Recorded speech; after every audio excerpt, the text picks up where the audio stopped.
ready for another lesson?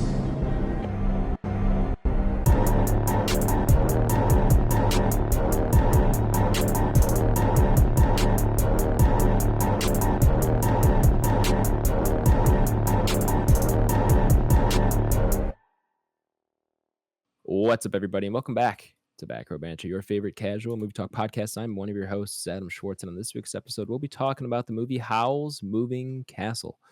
But before we get to any of that, I am joined today by Nighthawk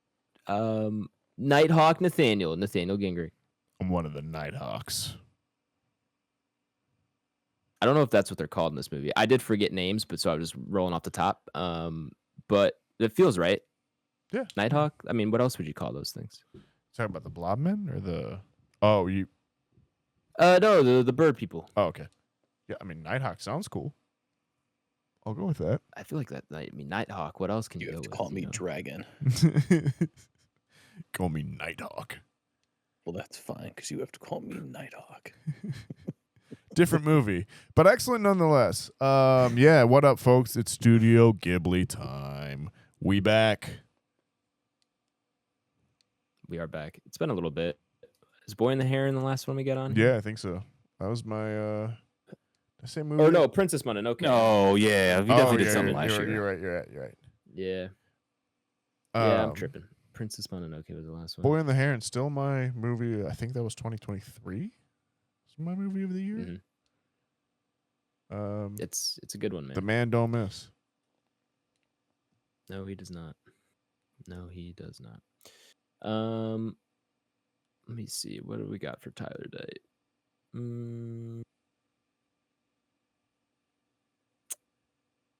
Calcifer Tyler.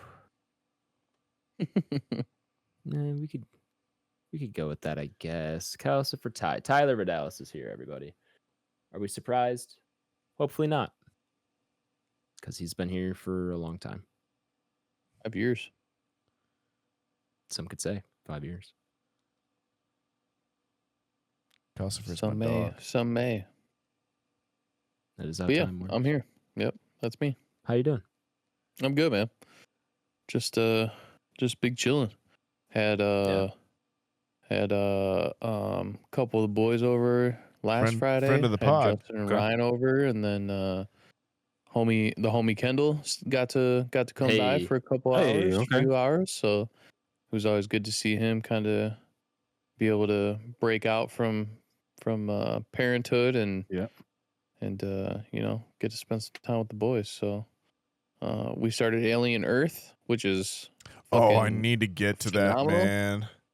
So I've heard it's we good. can definitely talk about that later in the pod. But No spoilers. for all those of No you that are spoilers. listening, Blake is very excited. Yep. And so am I. So yeah, other than that, I'm good, man. Just work, life, golf. Gotta love it. Damn. Gotta love it. Living the Sounds dream. good, brother. Also joining us today is big blob man BlakeHolder. What's going on, fellas? The interruption.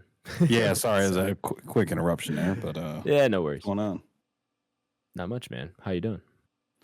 Good, man. Got a new setup. I'm recording in a bedroom today, not the living room, man. It's about time. Yeah, it probably is. Yeah. Probably is right. I'm sure somebody else I'm feels just- the I'm same just way playing. about that. Yeah. Twix actually, was listeners upset. He had did no tell idea us. where you recorded. I was quite upset about it. I said Twix was. No. But yeah, man. Everything else Twix. is- Twix was did, upset. Did you just see his tail? No, but I was just assuming his I was getting into the mind of Twix, and I could tell that he was very perturbed by the new setup. Obviously, he at least needed to he's like, still investigate it. acclimating. He's still adjusting. Yeah, of course. Yeah, he's not big on change himself, but one thing he's big on is Who Haley. is? So wherever she's at, he'll just follow her. It's like the fun fact about Twix. If you can't locate him, find Haley. Twix will Fair be enough. there. Guaranteed. Does not fail. Now, something tells me that's not a healthy attachment style for a dog, right? Does he freak out when she leaves? Oh, for sure, man. Like she, Man. we're going deep Twix lore, but yeah. So she traveled for work maybe last week or something like that, or maybe 2 weeks ago, or something like that. So I was here for like 3 days, just me. Like, yeah, this guy will like hardly eat, hardly. You know what I mean? He's just one of those people, man. Just That'll happen. Sad. Yeah. Well, at least But you know, shout at out least my that dog. you know that he loves her. You know, so it's a good relationship. Very true. At the end of the day. Yeah. Well, anyway, we got some movies to talk about. One movie in particular, Howl's Moving Castle. I'm very excited to get into this. But before we do, Nathaniel, would you like to introduce our review segment to any potential new listeners or any listeners who may have forgotten how the review segment works? Hello, folks. I'm Nathaniel. I'm here to introduce the review segment. So in the review segment, here's how it works. There's the non-spoiler section, and then there's the spoiler section. It's pretty self-explanatory. In the non-spoiler section, we'll go over the movie itself, who wrote it, who directed it, who's in it, all that good stuff. We'll go around the squadron. We'll decide if we like this movie. It's got to be a yes or no. There is no nuance on the internet. We'll decide if we recommend this movie. It's got to be a yes or no. There is no nuance on the internet.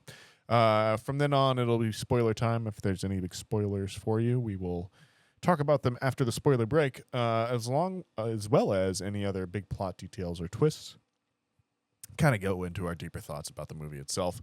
Obviously, if you don't want to have anything spoiled for you, you can go ahead and skip that section. It'll be all marked out in the show notes, which are in the description for the show. You can skip ahead and skip through, but please come back and check where we rank it up on our Entropy list, which is our big list of everything we've watched on the podcast, ranked with tiers, handy-dandy tiers, is what I've been told. So that, you've got a quick reference guide for you. It's a whole new world here in Back Row Banter 2025. With that being said, Adam, tell me about this whole new world, Howl's Moving Castle. I would love to. Not a new movie, released in the year 2004. I was 4 years old.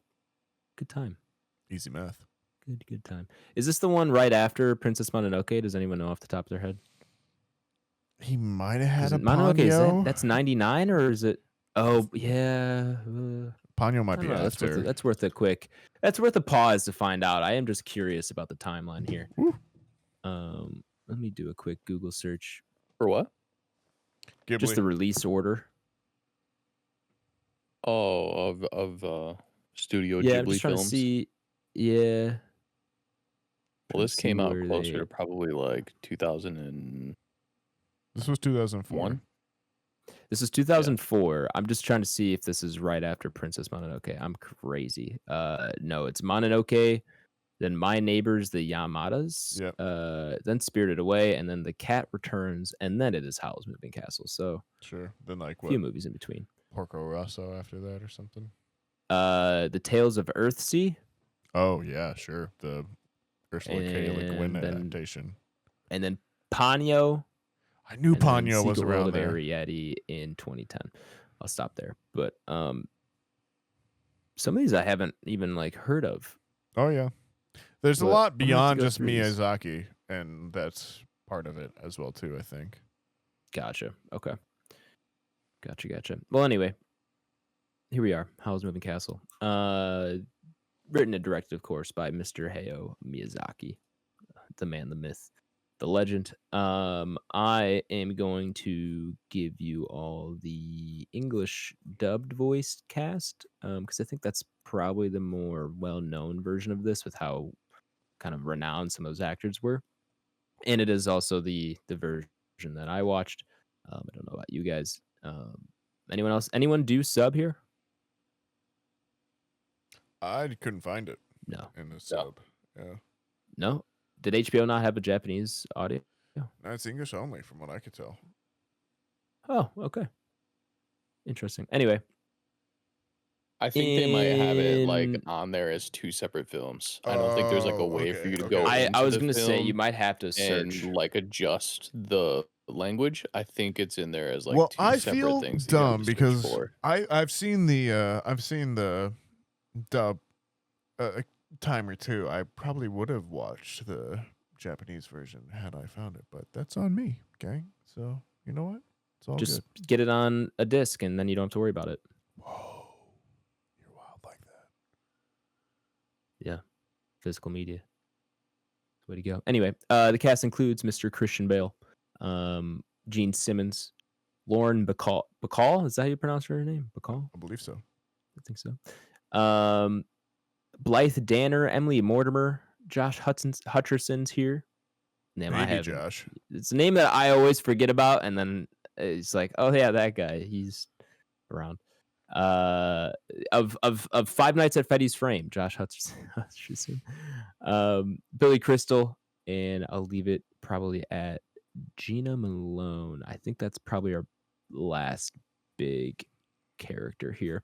The IMDb summary reads as follows: when an unconfident young woman is cursed with an old body by a spiteful witch, her only chance of breaking the spell lies with a self-indulgent yet insecure young wizard and his companions in his legged walking castle.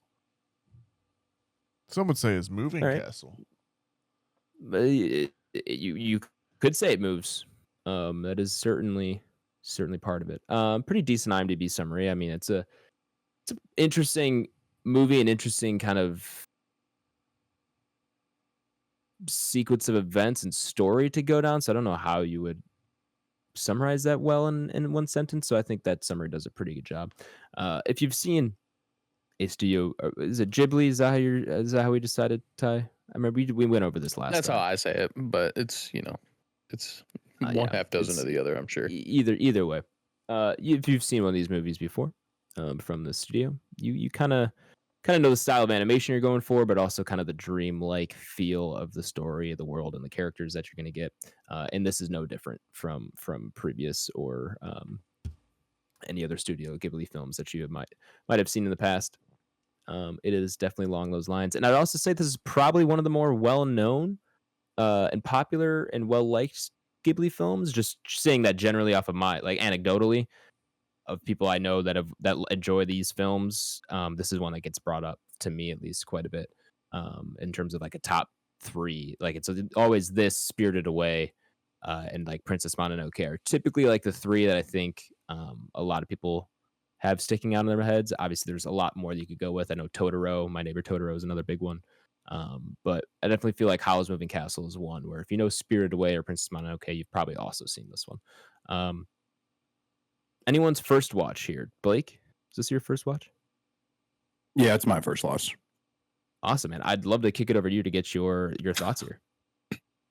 Yeah, I mean, it's first watch, went in blind, didn't really know what it was about. That being said, I'm a little more versed in this field now because of this podcast, specifically with this director and this I guess we can call them a production studio, right? Is that what studio? Yeah, just this studio. Yeah. Okay. So a little more accustomed to them now, where I have an idea of kind of what's going to be going on with certain things. So I know what I'm signing up for, per se. This one just as good as the rest of them. I mean, they're all to me fundamentally sound good film, right? So I'm never going to have anything bad to say about that. One thing I do want to say though, one that's awesome about this is having Christian Bale in this is very cool. But obviously, I don't know if that's how this originally came out in real time, or has that been dubbed over? Does that make sense? It was definitely when it came out. It was the voice. The American dub was what we have now. Oh wow! Okay, yeah. So that's really interesting, man. I wish it's something I would have caught. I would have caught at a younger age. But yeah, obviously there's adult themes throughout the film, which anyone who's accustomed with the studio would be accustomed to and be well versed in. But yeah, that's kind of my brief thoughts. Overall, I like it. I would recommend it to anybody. I mean, are these my cup of tea type of films per se? Not necessarily, but I can appreciate what they bring to filmmaking and just how stylistic they are, let alone being stylistic in fucking, what is this, 2003 or something like that, 2002. Let me pull it up here. 2004. Right. So they're all definitely punching way above their weight class in terms of stylistic and animation going back 20 years ago. Right. So I can always commend them for that too. Absolutely. Tyler's our probably resident. No, what would you call yourself? A super fan of Ghibli? But I mean, I know you. I'm by no means what I would, appreciate- call myself an expert or anything like that. But yeah, Yeah, I would yeah. say my I'm appreciation a big level, enjoyer of especially these for films. yeah, just like a very high appreciation level, and then obviously somebody who's been able to appreciate these movies or anything that really comes out of this production studio longer than probably all of you. I just found anime at a significantly earlier age, and yeah. But yeah, overall, I like Howl's Moving Castle. I think it's definitely one of the more heavily consumed ones by the vast majority of people that do know Studio Ghibli. It's definitely, I mean, this is just something that we will always say with this production studio, but the fact that these were made in 2004, or this one specifically was made in 2004, but they still look this good Ridiculous. is just it's so phenomenal. It speaks volumes to what they're capable of, and it just constantly shows that animation in general is just constantly at like the forefront of being able to age well. We talk about movies that have practical effects and how those do age, and some have aged better than others, and then there's like the timeless argument of like where has special effects gone over the last few years. Like we saw glimpses of like 2009, 2010, where we thought we were going to take like massive jumps in special effects, and then we've still seen movies today that were like, what the fuck was that? Like, how could you realistically put that on a movie screen and say, yep, this is clean, this looks good, and we're just sitting there like fathoming what the fuck we just watched as far as like a special effects. We have seen some movies that we do question why we've watched them in the first place, but from a special effects standpoint. So yeah, always hats off to the production level of Ghibli Studios to be able to constantly push the envelope and animation and just being able to age well. But as far as like this movie specifically goes, I think it's really powerful. I think it definitely depends on when you watch it. Obviously for someone like Blake, who is very much coming into his adult stage of like, he's already kind of been in his adult stages of life. He's going through those for quite some years now.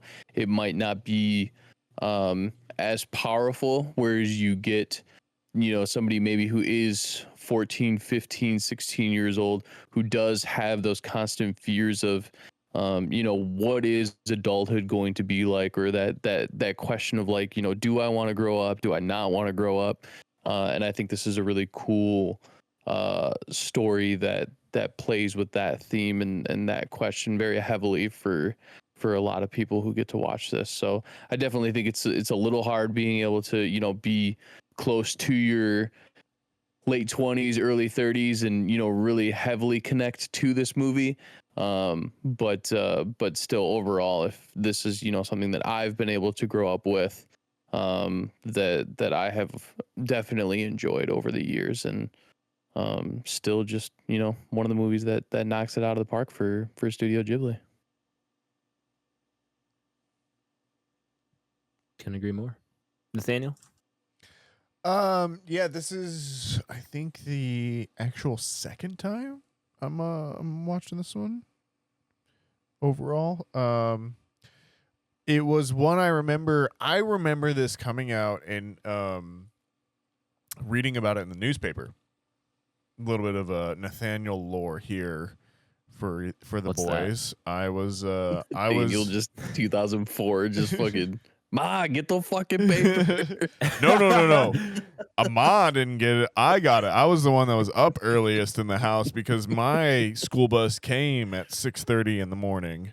So I needed to get up at 5:45 to make sure I was ready to be out there at the bus stop. So on Fridays, the movie reviews would drop, and Bill Goody Kuntz in the Arizona Republic would release his movie reviews. And I remember this movie coming out and having absolutely no idea what it was, had no clue what anime was, like even an adult animation or like an animation that was built for anyone other than kids was a very foreign concept to me. And I think this is not a kids movie. Like, I think like at most you need to be maybe 10, 11, 12 years old to like get something from this the way, like a 3-year-old can watch Finding Nemo and have, Nemo recognition after that, right? But like a 10-year-old is going to get something more from it, and a 25-year-old is going to get something else from it. This is a movie that I think you need to be at least 10, 11, 12 to kind of like, take something from as well too. And even then, like, I find this movie so not anti-American or anti-anything maybe, but just like unbeholden to Western storytelling conventions. And I mean, that's obviously part of Studio Ghibli in general, but like this one in particular, I feel like is much more a statement at certain points. And, I definitely respect it for that. I think it's similar to Mononoke in that way. I don't know if it hits as hard for me as Mononoke does. That being said, I really do enjoy the characters in this a ton. From just every bit of like little conceptual moments we get with everyone, immediately, like, I think the artwork and the detail tells you so much about the character. Like Howl's very blue eyes and very like shocking blonde hair, and kind of like how he's animated compared to Sophie, and especially after the transformation. I think I don't know, I was expecting one thing and then it just absolutely became another, and we've already talked a little bit about like the animation style and everything, but that is absolutely something to behold in this one. Just the fluidity and the kind of line drawing, like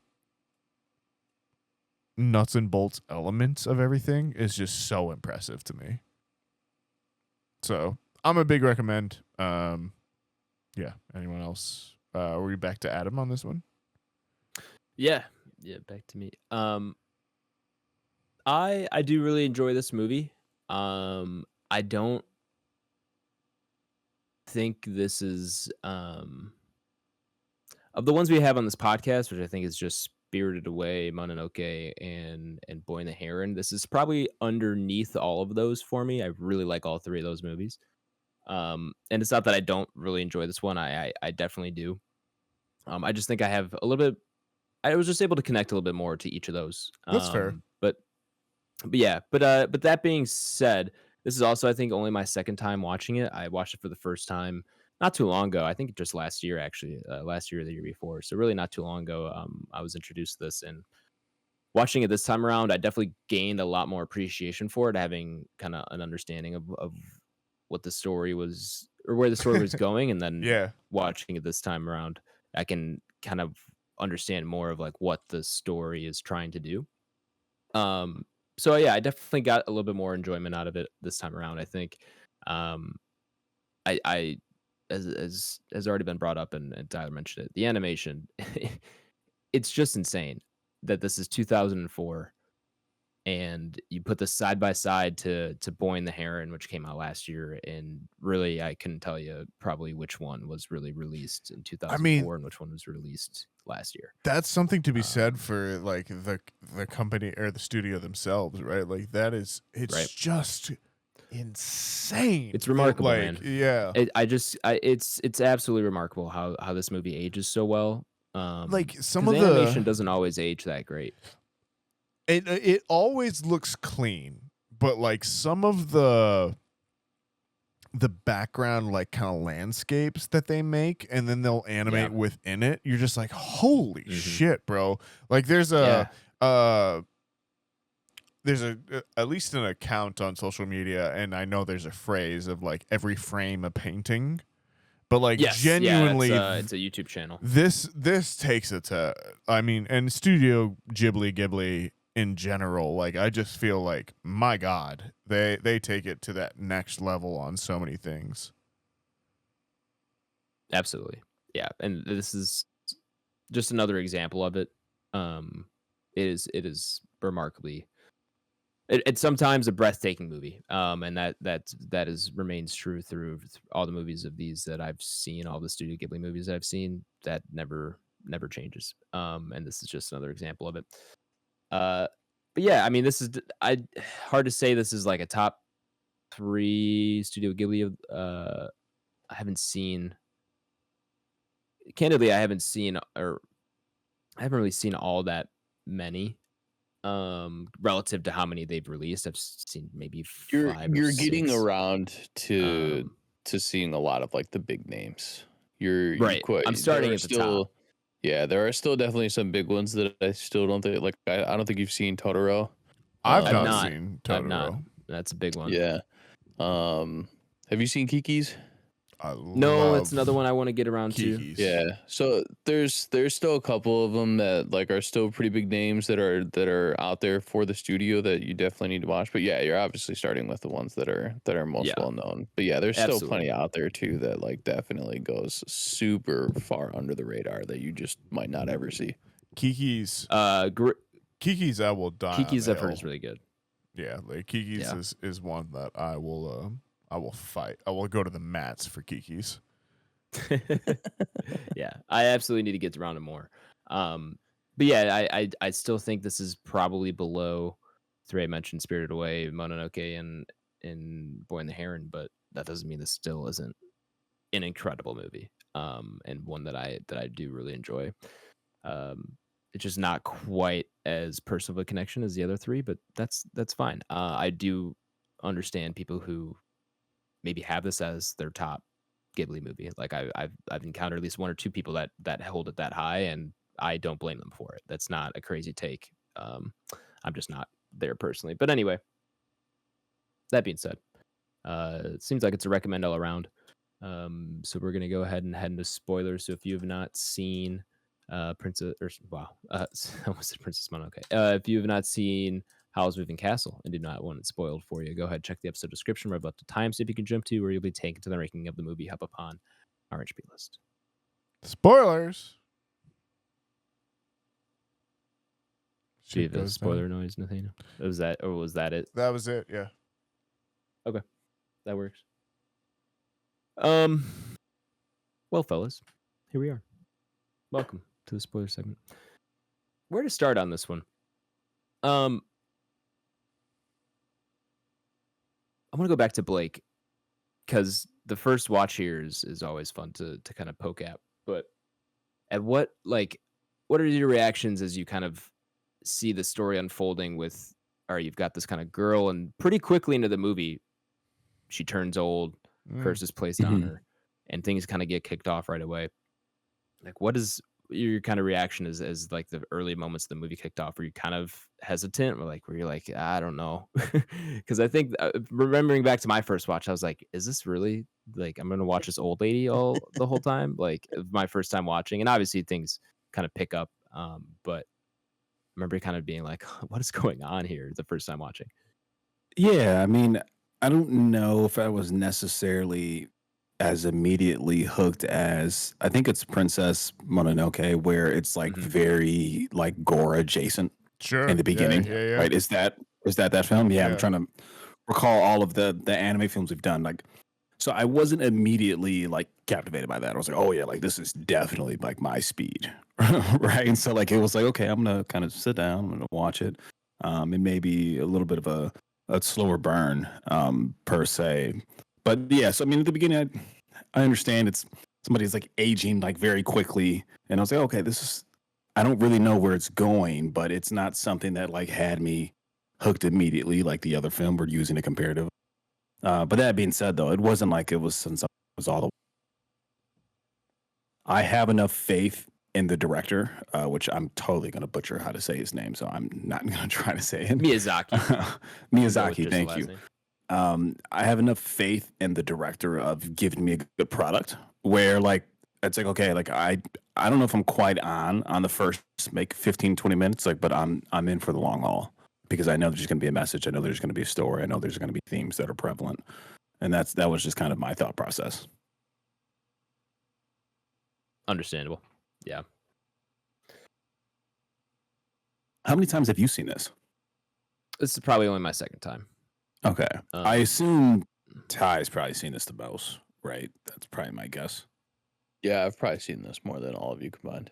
For sure. I figured. Yeah, that sounds about right. Nathaniel, how about yourself? I would say if you're on one and they're both on like two, I've probably seen this like at least 10 times. Yeah, I got you. Okay. Yeah. 2 for me. Gotcha. So yeah, how is it to you on like rewatchability for 10th watch? Like I know you said this obviously, I mean Studio Ghibli has a crazy track record, right, of films that you can pull from. So like where is this on rewatchability for you? Is it perhaps like the most rewatchable one? Is it your personal favorite? Is it one that holds like a small place in your heart? I would say probably for a lot of people, Spirited Away is probably going to be number one for a lot of people. Okay. Especially for like the typical watcher that isn't really going to delve into how much Studio Ghibli has to offer. So I would say out of like I think there's like 25 films or something like that Studio Ghibli has like full blown custody over. I would say this is probably going to be middle of the road as far as like over, and I still haven't seen all 25. There's still probably a handful, probably I would say like 10 or so that I haven't seen. But I would say that this probably is somewhere in the middle for most people. It's got such good ties around that kind of like coming of age, and the cool thing for me about being able to grow up with this movie, because in 2004 I was 14, and so it was cool to not fully understand like what this movie is to being almost 35 now, and kind of I'm sure there's still parts of this movie that I don't quite grasp, but being able to gather a lot more information over the years to be able to grasp a little bit more of this. But this movie for me is something that I think I try to live my life by, and try to kind of practice how you preach kind of deal, in the sense of like, for me, this movie is you can't really you can't love yourself without loving your flaws. Is kind of what this whole movie wraps up for me as. This whole story that she's going through from the beginning. She really finds out that she even says it. She says, "I've never been beautiful." She constantly has this thing in her mind where she thinks she's ugly, and if you follow the movie throughout the way that it is, she becomes younger in some of these scenes, and that's because she has stopped caring about the curse. The curse is only there because she's thinking about it.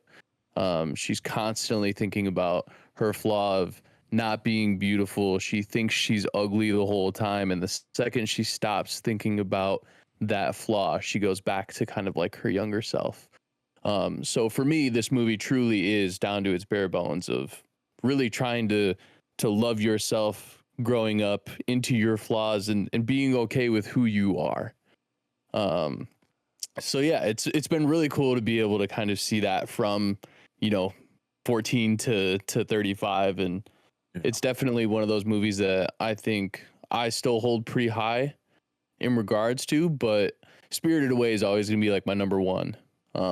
Fair. As far as Studio Ghibli goes, unless I find something out of the movies that I haven't seen.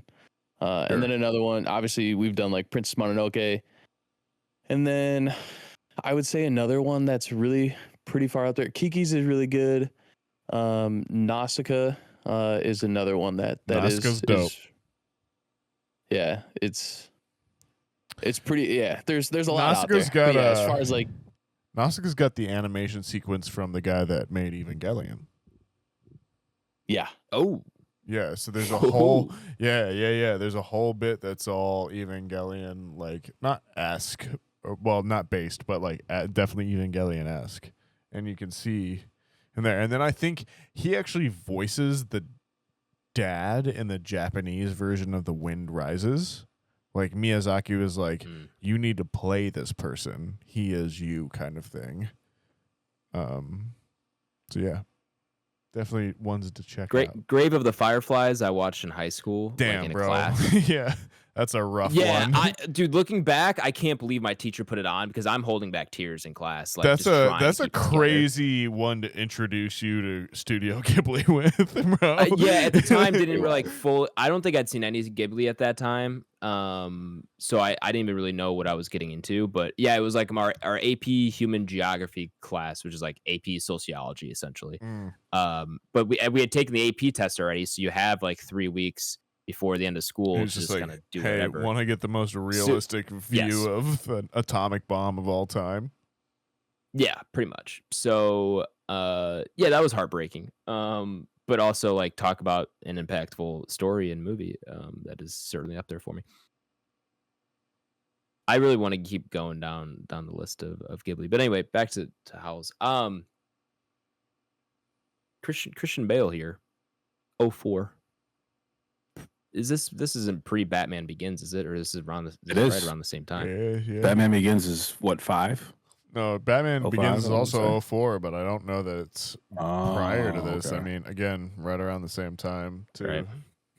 Which is funny because there's a scene where he kind of does his Batman voice. whether it was intentional or unintentional, probably unintentional. He does a dark, gravelly voice when he's like still kind of half bird, half man. Half man, half Nighthawk. And he does the Batman voice. And me and my dad looked at each other and laughed watching it. We were like, "That's." It's funny that you bring up Batman. Obviously because it's Christian Bale, but I can't remember what Batman movie is. I think it's either Dark Knight or Dark Knight Rises, where they say the quote of like it's always darkest before dawn, or whatever that quote is. That is for me very reminiscent of something from this movie. Sophie quotes it when she's putting, well, she doesn't quote it, but this is a quote from Sophie when she's putting basically Howl's heart back in him, and she literally says, they say that the best blaze burns the brightest when circumstances are at their worst. So it's like, it's almost like Christian like came, to set, and he was like, yo, I heard this quote once. I think we got to find our own version of this to put in Batman. Sure. I think we'll be good. What is it in like Amazing Spider-Man? He's like, if someone's got the power to do something, then they should do something about that with their power, because they can't say with great power comes great responsibility.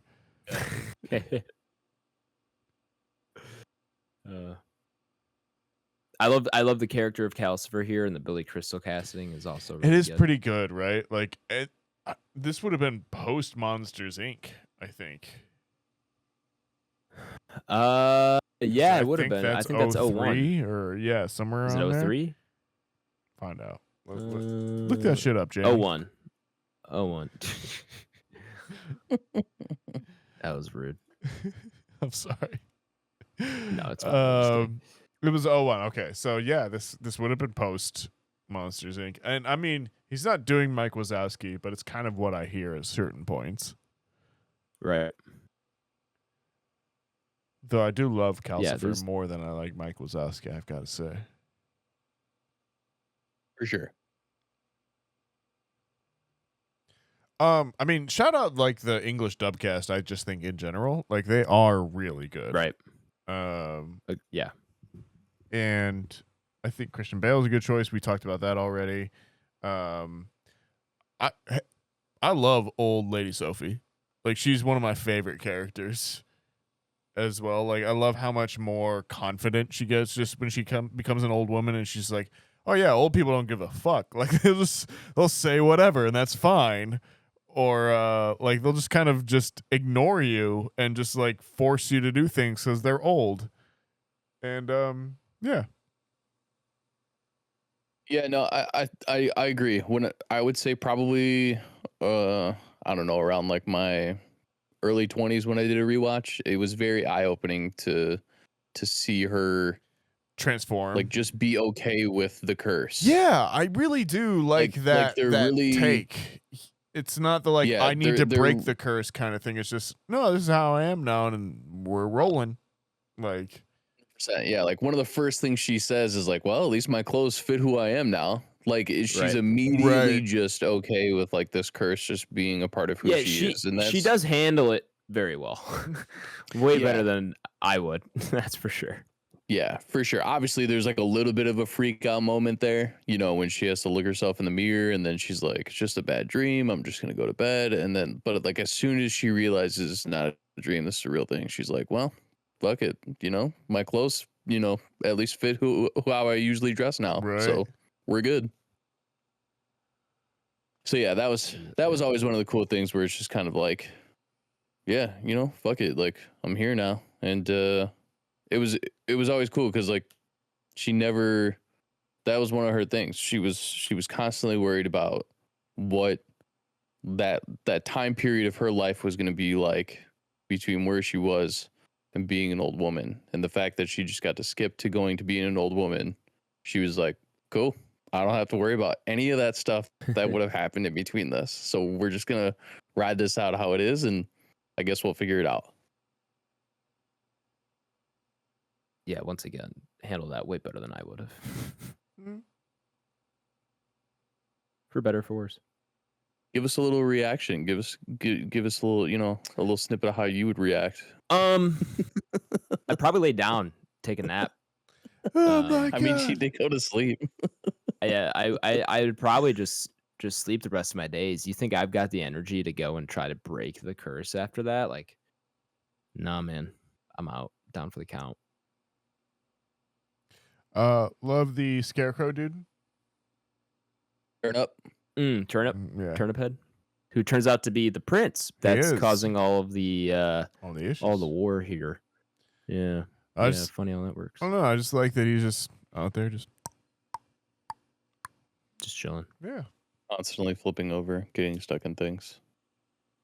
Always in. Yeah, speaking of the war aspect, that was one of Miyazaki's like biggest things that he wanted to drive home for this. He was very against the Iraq war, and this movie had a lot of ties to essentially how I mean, realistic, if you look at the deeper aspects of this, he is a coward. He's constantly running away.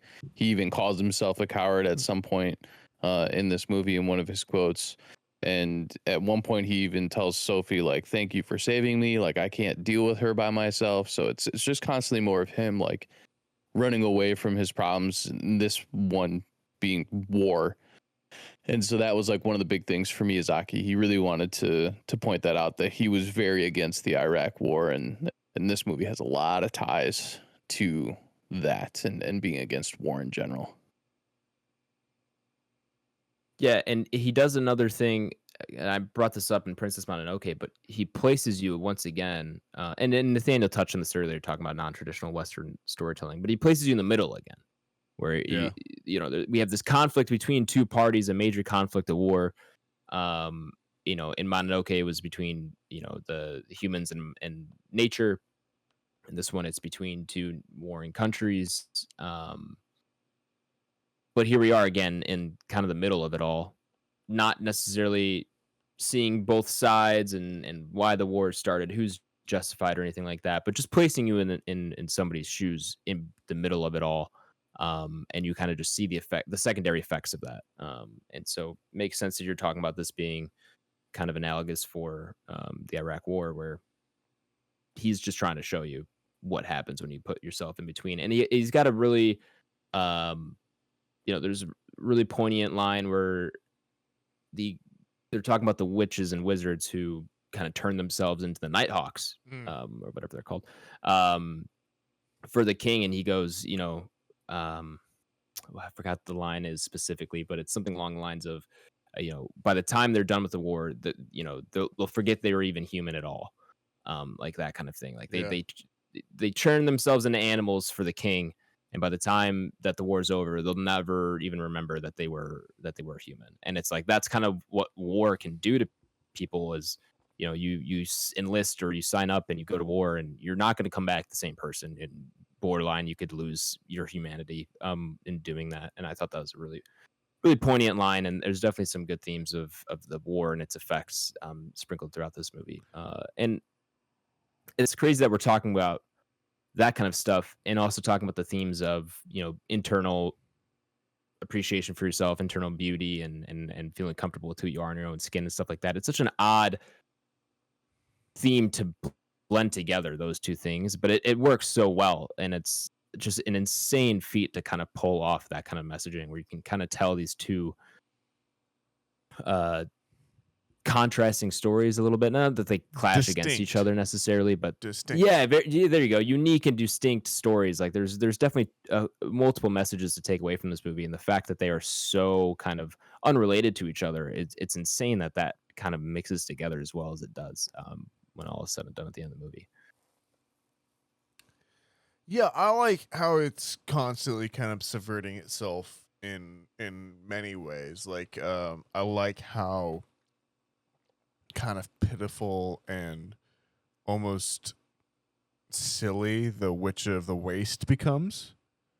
Like how like that is your kind of antagonist at the start, and then all of a sudden she's just an old lady that you kind of like. She's no longer imposing, she's just kind of cute. And it's such a film of kind of like what you said. It's a film of contradictions. It's a film that's, I think the like quote at the time was like, Miyazaki wanted to make a movie that wouldn't go over with Western audiences, and so like obviously all of the children of the Iraq War generation all love this movie, right? Like that's just how it fucking goes. Like we are the counterculture in those moments, but it's so. I feel like so many Studio Ghibli movies, like, I don't want to say they like hit deep, but they like every frame seems to be thought about. It all seems to be contemplated, and it all seems to be played for maximum effect, which is a thing that I know, God forgive him, he's like gone crazy nowadays, but David Mamet, who used to be one of the better playwrights of the 21st century or 20th century, used to always talk about how like animation is almost this pure form of storytelling because you can create whatever image you want at any given time. You're not limited by a set and actors and how they appear and how your camera is working that day and the amount of light and stuff. And because of that, you are gifted this pure blank canvas that it is kind of like your duty to fill up. And I think Miyazaki and Studio Ghibli are such good ambassadors of that kind of like thought process, where you just every frame and every part you watch in this movie, which you've talked about ahead of time, but like really, after spoilers drive home here, like it is just such strong cinematic storytelling that I feel like everyone reacts to it in some ways. It's not it's not something that like you just watch and you're just like, oh yeah, casual movie talk, we threw it on. Howl's Moving Castle is a movie that forces you to kind of pay attention to it. And I think that's something significant in art, especially nowadays. Absolutely. Especially nowadays, where I feel like with streaming and all this other stuff. We're just constantly thrown. There's so much fucking stuff, man. Like, especially like working half baked. Working in a bookstore, it's just like at a certain point you're just like, oh, if you're an author with 50,000 readers, or not even, like, you will get some sort of media deal out of this, right? Like, it's just right because there's so many places out there that need to say, hey, I'm a streaming service and I need to fill my inventory. It just feels like they're taking anyone, but you just see people all over the place. Everything's being turned into a show or a movie or something. To have this be a thing that is, I mean, it is an adaptation. We should acknowledge that. There is a book, Howl's Moving Castle, as well, too. But this just feels so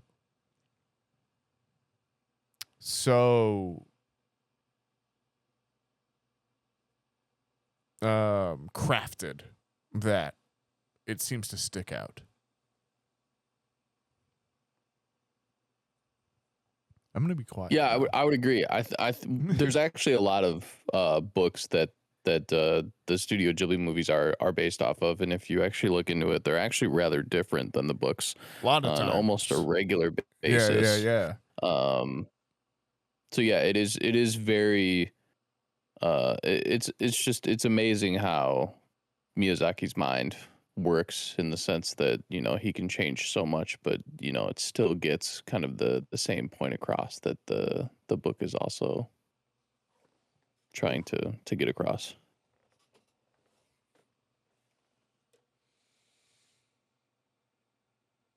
Man, shout out Markle. Shout out Markle. We didn't get dude. to Markle. Josh Hutcherson. I love old man Markle. the wizard Markle. He's probably, he might be my favorite character in this movie, honestly. He's fun. Great kind of lightheartedness that adds to the cast of characters here. I definitely enjoy it. Shout out Markle for sure.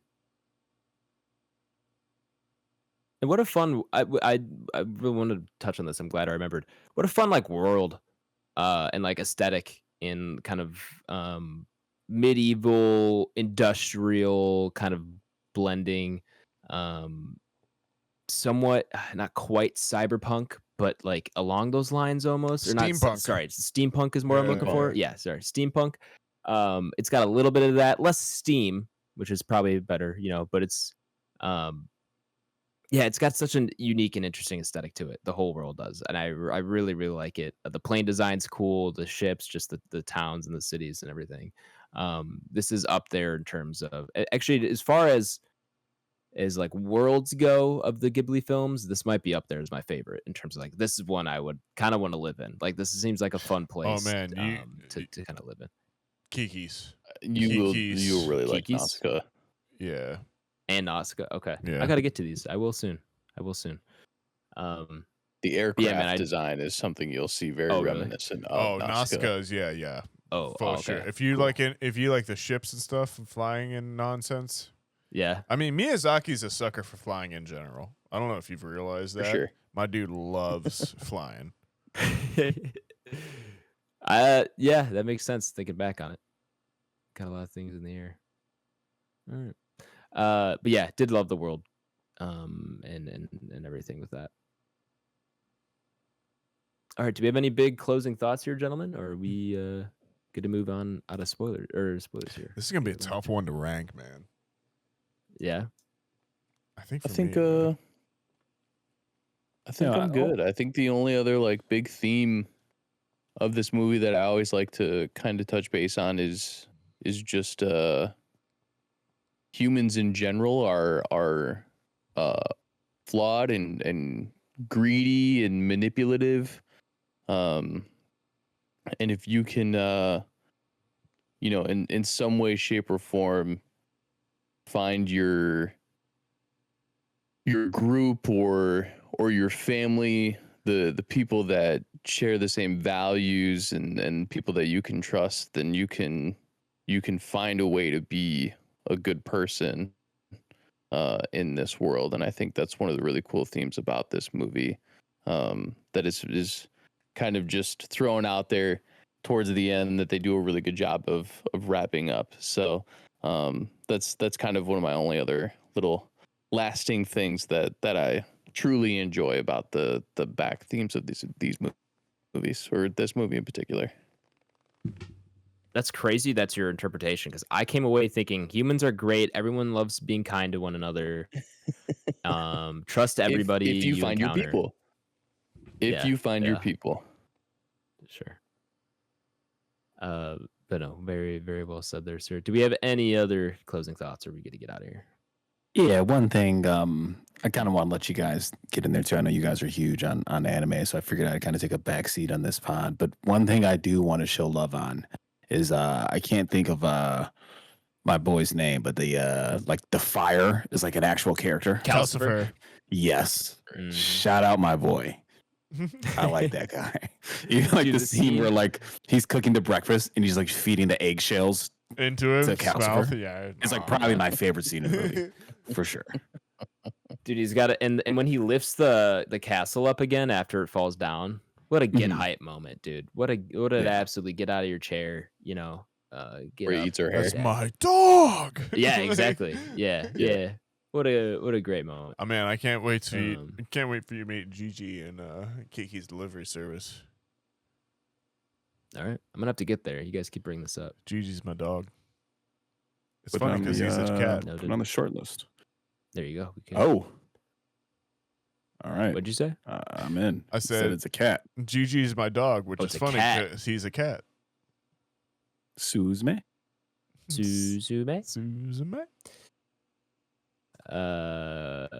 Anyway, let's get out of spoilers here and get into the ranking of this movie up upon our Entropy list. Welcome back, listeners who skipped over the spoiler segment. We're going to go ahead and throw up Howl's Moving Castle up upon our big Entropy list.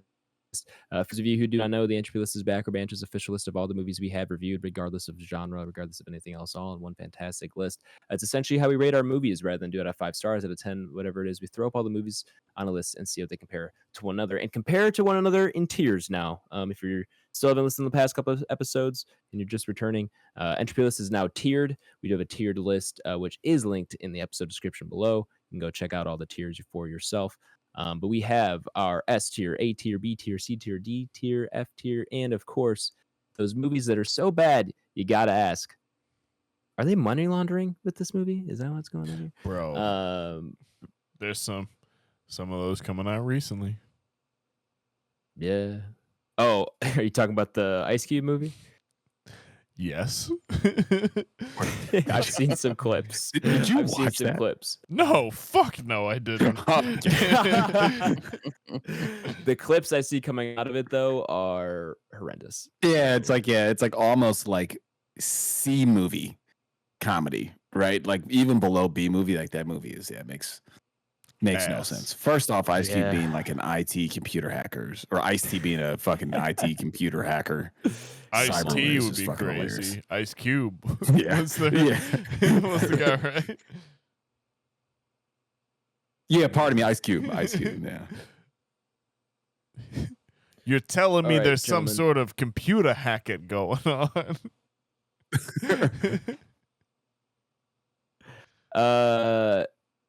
This is entry 246 on the Entropy list. A lot of movies. A lot of movies, a lot of good ones too. Let me try to get our Studio Ghibli's kind of sorted out here. Spirited Away is in the A tier at 56. 56. Mononoke at 63 and Boy and the Heron at 75. All three in the A tier. And A tier ends at what? I'm sorry? Just to bring me up to speed. A tier ends at 91, starts at 33. So Top Gun Maverick is the last movie we have in the A tier.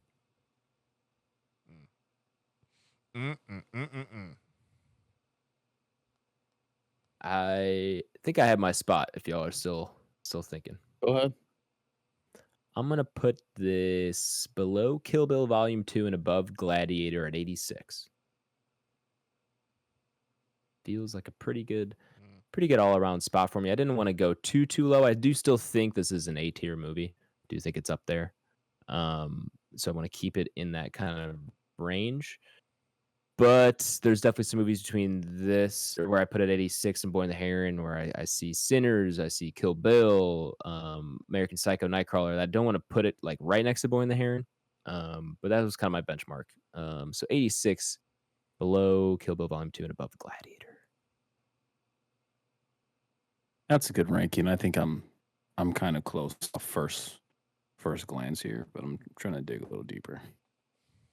Yeah, no rush. We got some time.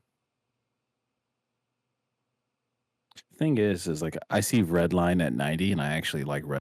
I like this. I think Redline's just more like my speed, no pun intended, with it being a racing movie. Redline, I like Redline, man. So I think that's kind of Redline.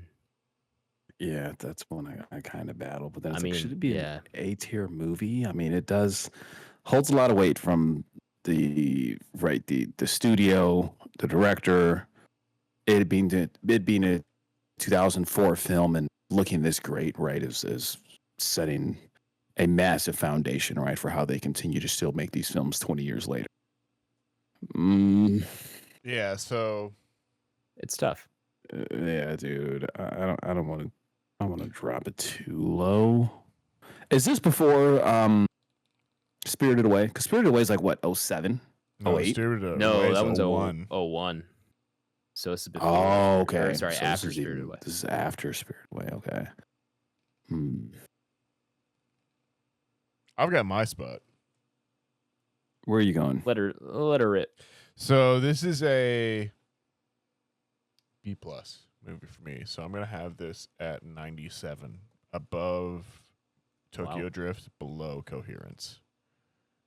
That's gonna be below Redline, but that's still above Weathering with You, above Frozen 2. Like when I'm talking about animation joints, yeah, Pinocchio. It's not a bad spot. You know, like it's definitely my low. It's the lowest Studio Ghibli, but I love Boy and the Heron. Like that is one that I will go to bat for. Like I think that one may deserve to be higher.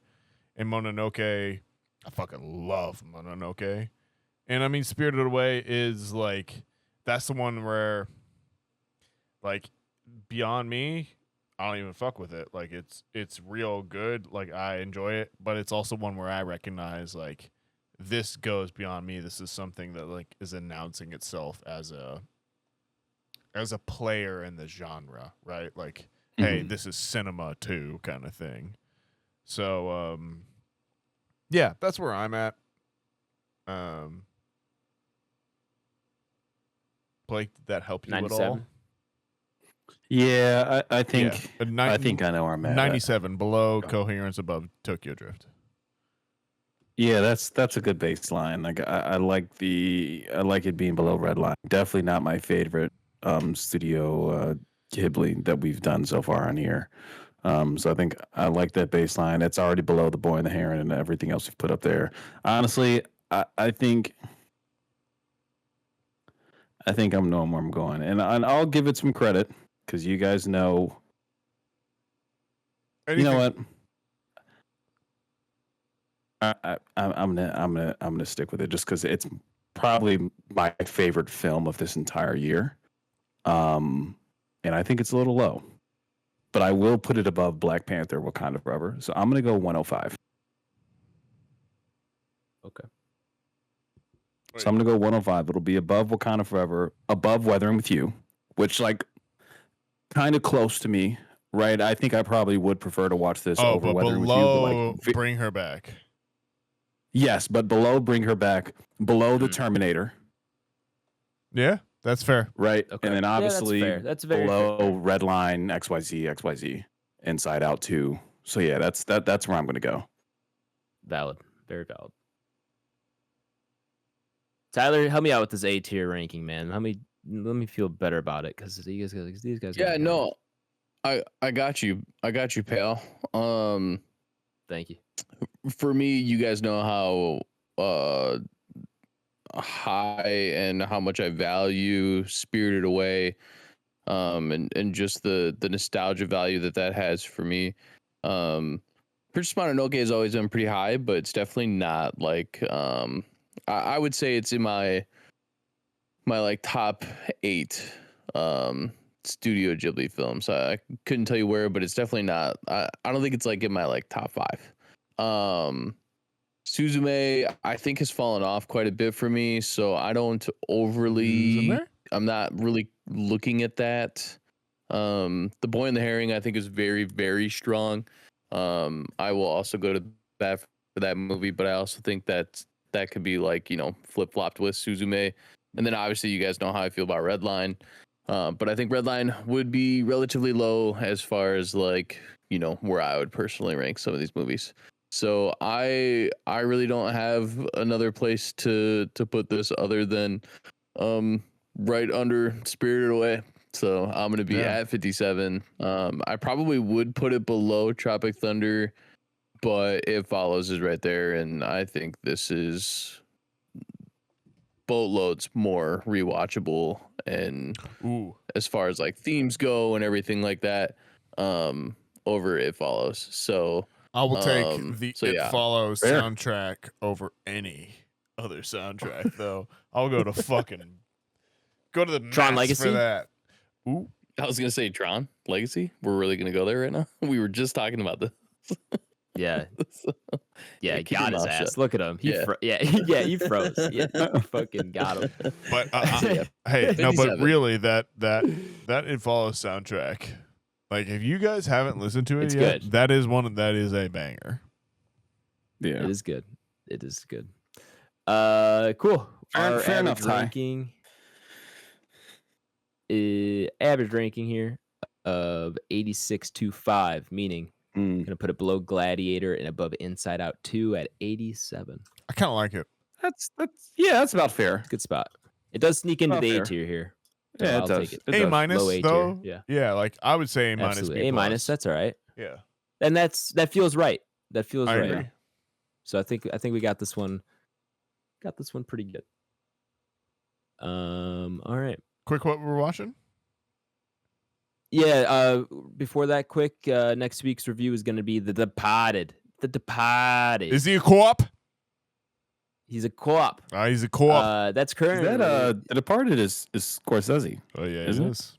It's the one he won the Oscar Yes, for. it is. Oh. Deserved or have not, Scorsese we'll film decide on here? about it.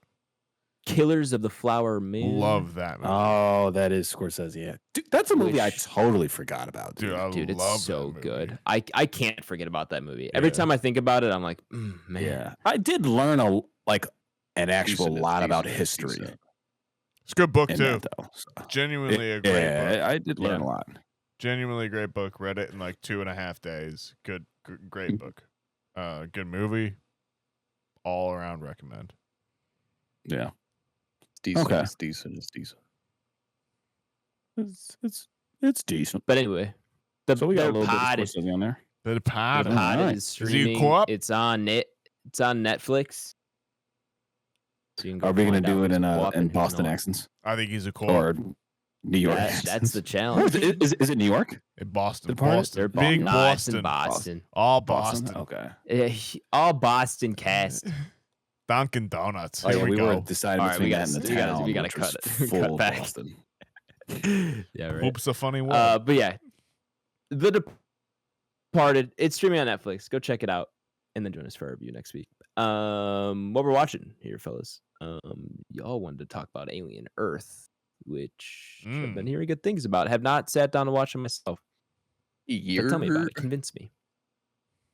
It's so good, dude. If you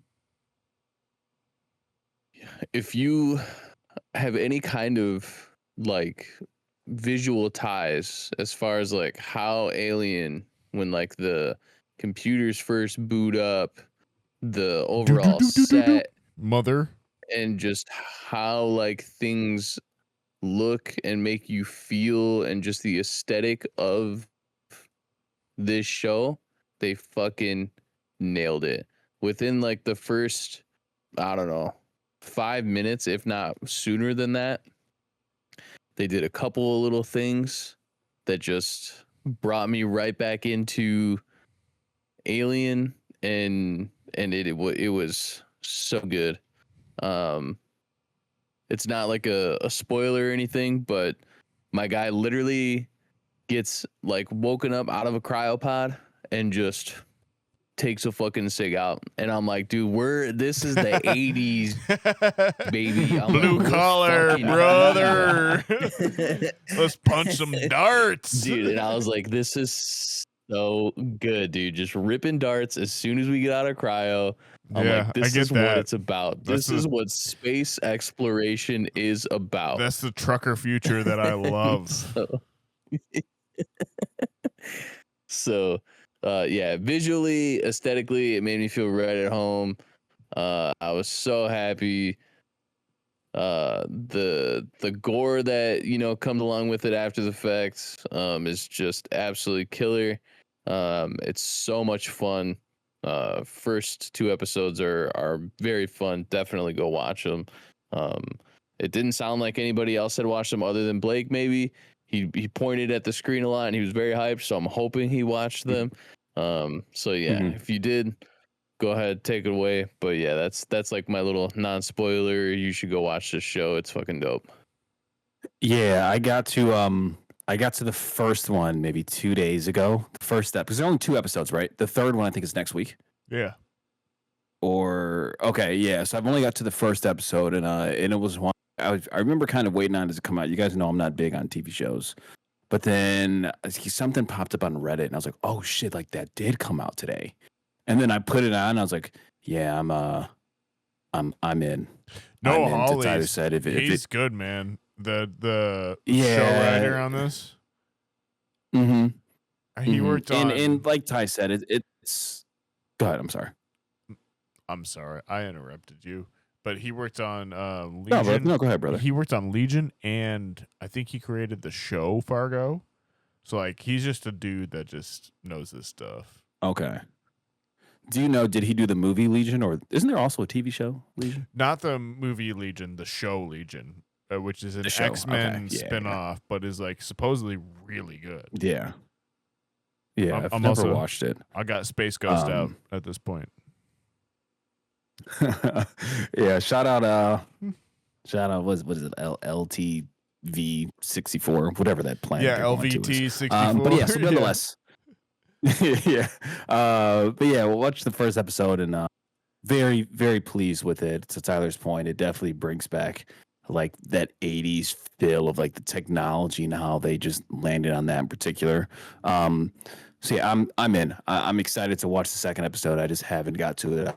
I've been bouncing between that and Snowfall, which I got on Snowfall binge watching F1 with Desmond Idris on that. Yeah, so I'm bouncing between those. I'm flying through Snowfall though. We'll provide some thoughts on that once I wrap it up. But yeah, now I just started diving into Alien Earth, which seems very, very promising. And honestly, kind of refreshing. Not too many people I know from the show. There is the one guy, I can't think of his name too. I can see his face. It almost looks like the guy who's in what's my guy's name, Ty? The guy, like the trillionaire, like the young guy who's like creating the hybrids for the first time. He's definitely reminiscent of like Timothée Chalamet. Yes, that's not who that is, but that he's very reminiscent of him. Yeah, and I was like, okay, that's what I thought. I was like, that reminds me of Timothée Chalamet, but I don't think it's him. And then the other guy, the 2 people who like kind of, I don't know if they're like his, I don't think they're his parents. I definitely think they're like the synths that are not humans at all, right? There's like a man and a woman, but the guy looks so familiar. What is? I got a Timothy Oliphant. Is that Kirsch? I mean, that's my. Is it Timothy? I was gonna say it reminds me of the guy from. It is him. Yes. Okay, so that's who I thought that was. Timothy. Yeah, that's my dude. I was thinking Crazies. And I was like, yeah, and I was like, that dude, looks the like my Crazies. Guy who's playing one of the synths. So we could get the Crazies. We could get the Crazies on the pod, bro. I love the Crazies. Yeah. But so I think my brain just went everywhere when Ty said Timothy, and then I was kind of thinking of it. But yeah, so nonetheless, he shows up, and I was like, that's my guy. You know what I mean? I just couldn't think of his name. So very, very, very pleased with Alien Earth, and curious to know where it goes. So, and you get a xenomorph sighting within the first like 20 minutes. So it's like they do that too. So even if you're just in to see xenomorphs, they have them. So give it a shot. Yeah, and I actually had to look it up. This is a prequel to like everything. Yeah, that's what I heard. Mm. Yeah, so I was like, oh shit. I was like, 'cause that Even was like my Prometheus? immediate like thought. I was like, well, that I don't know. Prequel to Alien though. Okay. I guess to your point, But yeah, yeah, because within- Prometheus is probably the first thing of all those, right? You'd have Yeah, to that was the imagine. only And I don't. thing. I didn't look that up just because Mhm. genuinely I didn't care. I just wanted to know where it was in like. I know that those are still part of the Alien universe, but I just wanted to know where it was in the timeline of just aliens. Mm. Mm-hmm. Cool. I'm with it, and funny enough, I'm looking at my boy who plays the young trillionaire, Tyler. His name's Samuel Blenken, and I'm going on his IMDb, and he's also he plays a character in Atlanta, and that's what he Of looked course. familiar from for me. Got it. One of my favorite shows. Yeah, I think he's somebody who like steals like somebody's merch at their concerts or something, and they try to confront him about it. But yeah, so that's funny. But yeah, that's all I got. Sorry to hijack Tyler's what we're watching. Other thing I've been watching. Has anyone else on the pod seen the What is it? movie Idiocracy? Yeah, I've heard of come it. on. I mean, I knew Tyler and I don't even would think I have know what seen that it. is. Oh man. So Idiocracy is maybe the most accurate movie 06? from like 06. Yeah, man, it's brutal. Fucking watch that movie. So definitely one thing not aged well, the hard R's and hard F's. Ooh. But the rest of Awesome. that movie is strangely on point. Different time. Yeah. It's man, it's rough. It's so if anyone hasn't heard of it, and it's came around about this, sorry. What I should say, it's not your fault if you haven't heard of it. It kind of got buried. So Mike Judge, who made Beavis and Butthead and King of the Hill, this was his directorial debut, I want to say. It's a movie with Luke Wilson and Maya Rudolph, who both play, Luke Wilson is a soldier, Maya Rudolph is a prostitute, who go to volunteer for a year-long hibernation program. And the hibernation program gets shut down almost immediately, and they are instead in hibernation for 500 years, whereupon they wake up and they're both a normal dude and a prostitute, and they realize that they are now the smartest people on the planet, and the rest of everyone else are idiots. And kicks off from there.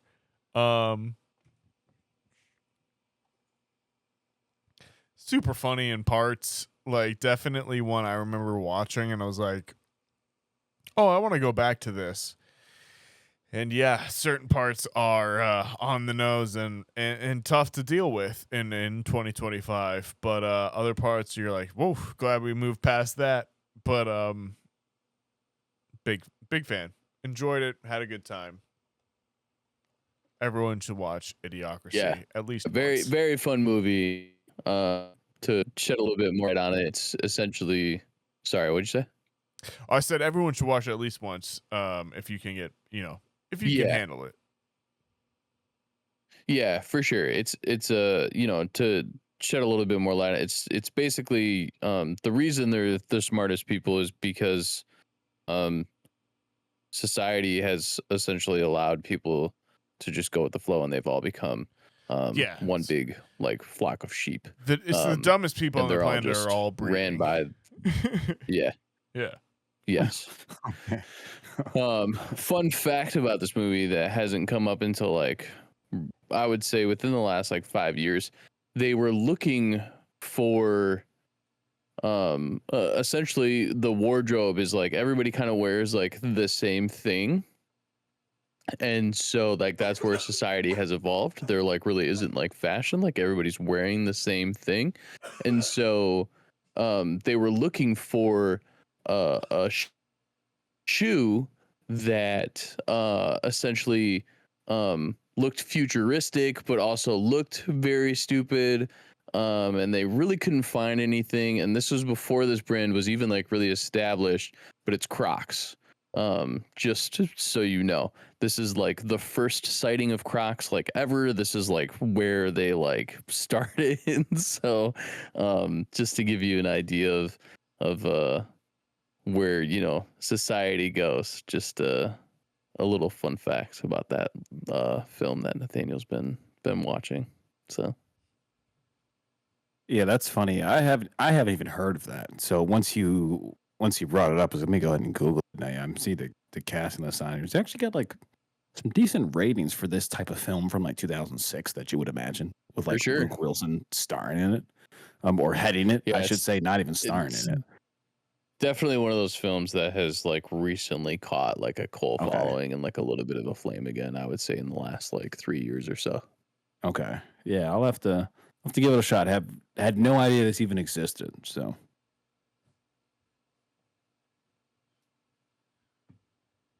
looks like Nathaniel stepped away. Adam, I was his watching. You got anything? I have not really, other than Cubs baseball. I don't think I ever got to talk about Together too much on the podcast. Oh, I did. I heard that's good, man. I didn't get a chance to see it at theaters. Really liked it. Good. Really liked it. Good time. That's surprising. I mean, I guess I'm saying surprising, like I've seen it, but I heard it's a lot of body horror.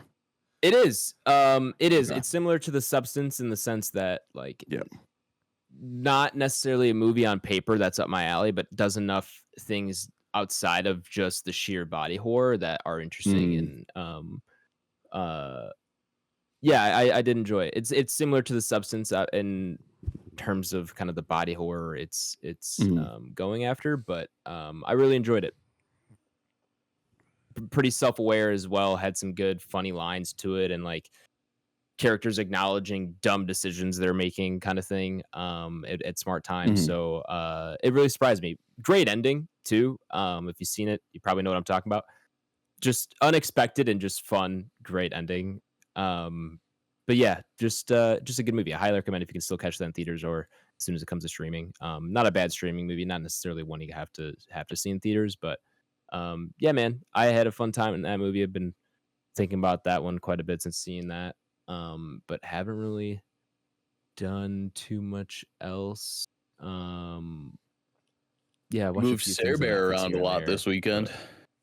That was not this past weekend, weekend before, but yeah, they're doing. Sarah moved up here. Okay.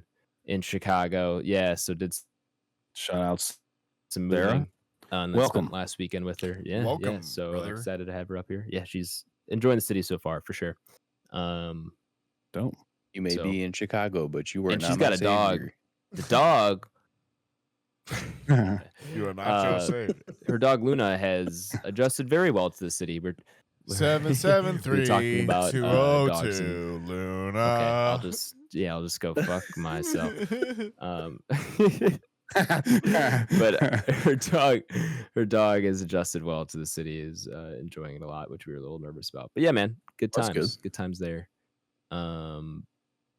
Gonna be seeing Black Swan anniversary release this weekend. Boo! Re-releasing it in IMAX. I've never seen that movie, but I haven't. But I've heard really good things. Figured. Yeah. And I remember when it came out, it was like a very well or highly talked about Oscar film and everything. So excited to see that. But yeah, I haven't been watching too much outside of that. I'm getting ready to move myself, so that's been a lot of my time recently. So okay. Stop looking at me. You haven't finalized where you're going? Yeah, no, we signed our lease a couple months ago. Okay, about a month and a half ago. But it moved in September 1st, so it's right around the corner. Ooh. First pod at Adams. Let's do it. Ooh is right. Yeah, thank you. I mean, if y'all want to, I was going to say Tyler. There's no chance. Yeah, that's an hour and 15-minute commute for Tyler. Yeah. I drive out to the city once or twice a week, and I fucking hate it. So yeah, no thank you. Well, yeah, I don't blame you. But yeah, man, exciting things happening in my life, but just very busy time. And every day is getting closer to me having to pack all my shit up in a van. Yep. And we all It's the best know part how that one of the best parts of being an adult is moving. I mean, I have started. I don't know if you guys have just seen this pile of shit in the back of my camera the past like 3 weeks. Oh yeah, you did the starting of like the starting prep, right? Like that's kind of what you did. So let me just put everything where I think we'll just put a it little here. bit. I'll get to it. I've spent here and there. I've spent the last like 2 to 3 months like trying to clean out just all the stuff I have, because when I left for school, my parents just shoved a bunch of the rest of my stuff in like boxes and then moved me out of moved stuff into my room. And then that kind of just stayed there once I got back from school. And I was like, I just want to clean out everything that I own and know what I want to keep, know where it's going to be and how it's stored and everything. Condensing. Know what you condense 100%. So I've been slowly going through that process. This pile over here is stuff that needs to pretty much go into storage for the most part. But yeah, that's going to be pretty much all of this weekend and probably most of next weekend as well, is just that process. So that's going to be fun, but very excited. Yeah. Very excited to get man. Get out in the city. That'll be dope. Once you're in the good situated, let me know, man. I'd like to see the spot. Maybe get up there for a Bears game or something, man. Hey, now we're talking. Bears. Speaking of which, I need to order my Luther Burden jersey. Oh, there you go. Yeah, that's a good one to add to the collection. It's gonna be a must. Absolutely. Any other we're watching here, fellas? Yeah, one more thing I wanted to touch on. I mentioned Alien Earth, Snowfall. I did get to Barbarian with Haley, so that was her. She enjoyed Weapons, and I was like, well, if you enjoyed Weapons from Zach Kreger, you might want to check out this. Sure, some people may say it's the better film. Who knows? I don't know.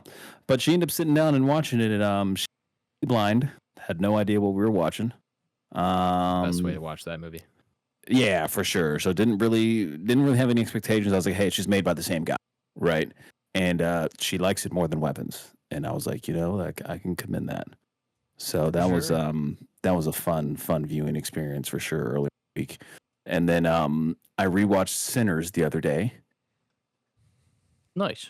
And man, I don't like that movie, man. I hate to be the Debbie Downer, guys. I really hate to be the Debbie Downer, guys. But yeah, that's so funny. I rewatched it yesterday, and like I was almost this time that I was like the first theater showing. I think the first theater showing, I was like, I enjoyed it. I just wasn't as high as like the masses. And like rewatching it now, and I was like, yeah, I just don't know if I need to rewatch this a third time. So, damn. Yeah, it's not bad, but it's just like I don't know, man. We've talked about it before. If I want to see vampires, I'm clicking something else, brother. He's seen From Dusk Till Dawn. I'm clicking something else, brother. So, yeah, we'll see. That's what we got. All right, ready for plugs? Yeah, let's move on out of here. Thank you all for listening, especially if you made it this far into the episode. You're our favorite type of listener. We really do appreciate it. Do us a favor, help us out, share the podcast, share with a friend, a family member, a fellow movie lover, and maybe a Nighthawk or two. While you're doing that, follow us on Twitter at Banter Row, on YouTube or Back Row Banter, and our email if you want to send us one of those is backrowbanterpod@gmail.com. Tyler Dallas, where can the people find you at, my man? You can find me on Instagram, Letterboxd, and X, all Tyler Dallas, VIDALES Blake. Letterboxd BlakeHolder on there, logs some things, rating them out of 5 stars. PSN, Mr. Watercoolers, Xbox, Mr. Watercoolers. Nathaniel? Yeah, you can find me on Twitter. No, you can't. You can find me on Letterboxd and Blue Sky at NS Gingrich. And Instagram at NathanielG92. Adam, get us out of here. Yeah, you can find me on Twitter at Aish24 and on Letterboxd at Aish. That's AYYSH. Thank you all again for listening.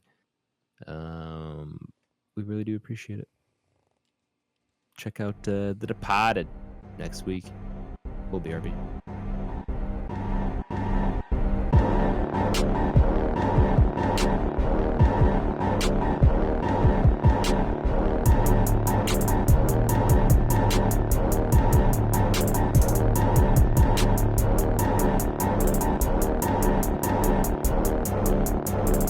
America.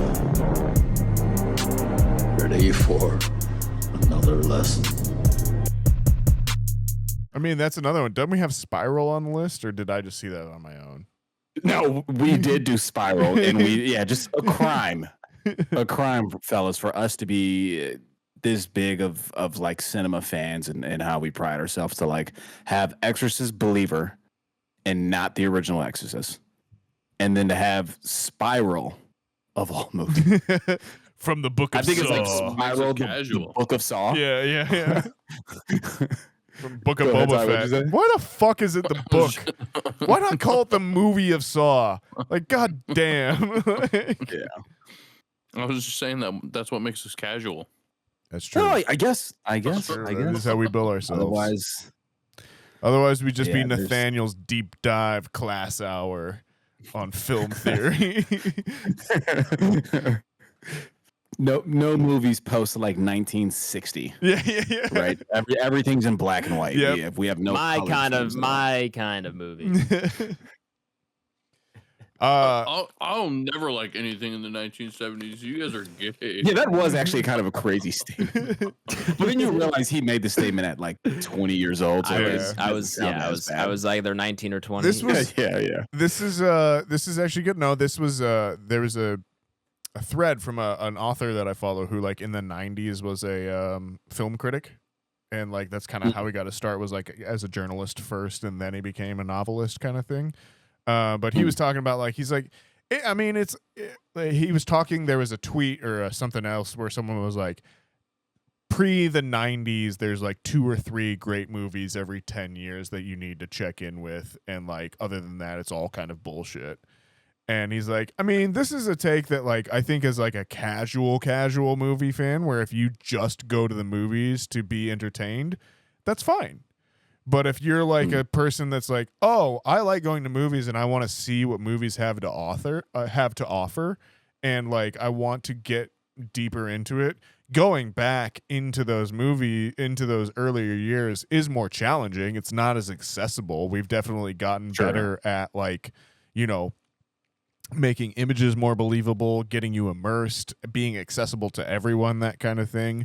But like you start to understand more like the language of film itself, and like the new movies that are in conversation with old movies, and like how things have changed and all of that together. It's kind of like any art form like that, like music, hip hop, like today's hip hop is always in kind of conversation with old hip hop. Like how many times have I heard the sample 25 lighter on the dresser?